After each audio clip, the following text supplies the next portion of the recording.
For every area of study, I strongly recommend you make an A4 summary. On this summary, I suggest you include definitions of key terms, diagrams, equations, and also sample problems.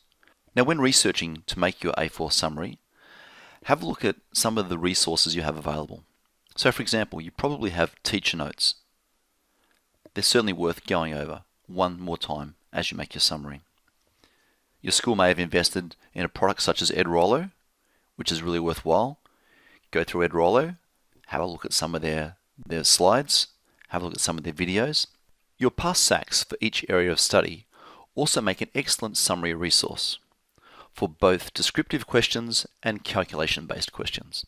And finally, if your school uses a textbook, such as Jacaranda, then certainly have a read through that. Collectively, between your teacher notes, your online resources, such as EdRollo, your past SACs from your school, and your textbook, such as Jacaranda, you should be able to produce a quality single-sided A4 summary sheet for each area of study. Step 2 is to make an A3 summary.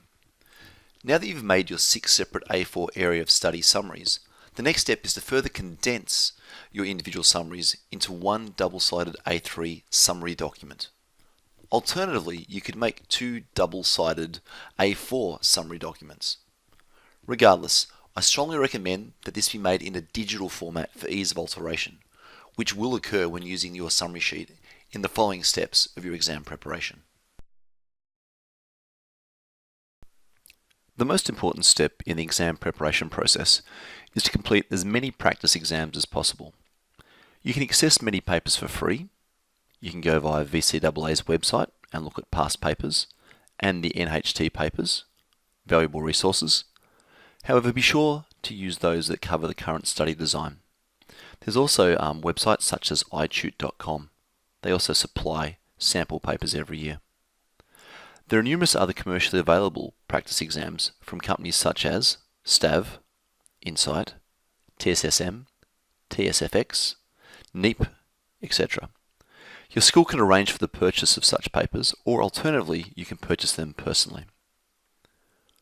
When completing a practice exam paper, ideally you want a cleared table, a quiet place, no interruptions, the same equipment as in the actual VCAA exam, and the same time frame as the actual VCAA exam, including reading time. You're trying to replicate the exact conditions of your VCAA exam. If you haven't time to complete an entire paper, then complete a section using the same minute per mark ratio as the actual paper. For example, the physics paper is 150 minutes for 130 marks, so that's just over a minute per mark. So if you chose to practice the 2018 VCAA physics paper, but only had time for the multiple choice section, that is section A, you would allocate approximately 20 minutes for the 20 marks available. Once you have completed your practice exam, or a section of the practice exam, you need to correct your work. In terms of reinforcing your correct understanding, and indeed challenging your misconceptions, exam correction is equally as valuable as setting a practice exam. You will need to locate a reliable source of solutions, such as the VCAA's examiner's reports, which provides solutions, advice from the chief examiner, common mistakes by VCE students, and a summary of the state's performance. Or Vic Physics website, which provides a full set of solutions, a breakdown of each question in terms of marks, which is extremely valuable for descriptive questions in particular. The solutions on the Vic Physics website are very detailed and are made by experienced and senior VCE physics teachers. And finally, itute website, which provides a full set of detailed solutions also. Between these 3 different solution sets, you should be able to get a fair understanding of any question from VCAA. Finally, make a list of questions you made mistakes on, or didn't score full marks on. These will become the basis of modifications to your summary sheets. If after checking the solutions you're still uncertain about a concept, please revise the topic, discuss with your classmates, and speak with your VCE teacher. Your AA3 physics summary page is an extremely valuable tool for any physics student.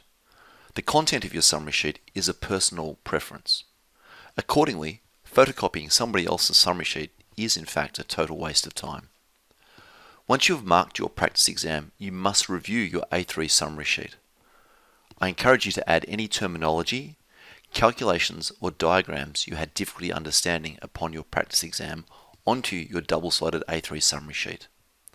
This is why it's preferred that your summary sheet is a digital document rather than a hard copy. It is a document that will ideally be altered many times over in the weeks leading up to your final exam.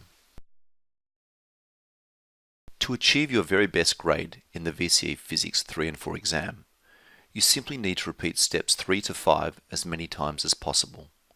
The steps being: Step 3, complete a practice exam. Step 4, correct the practice exam.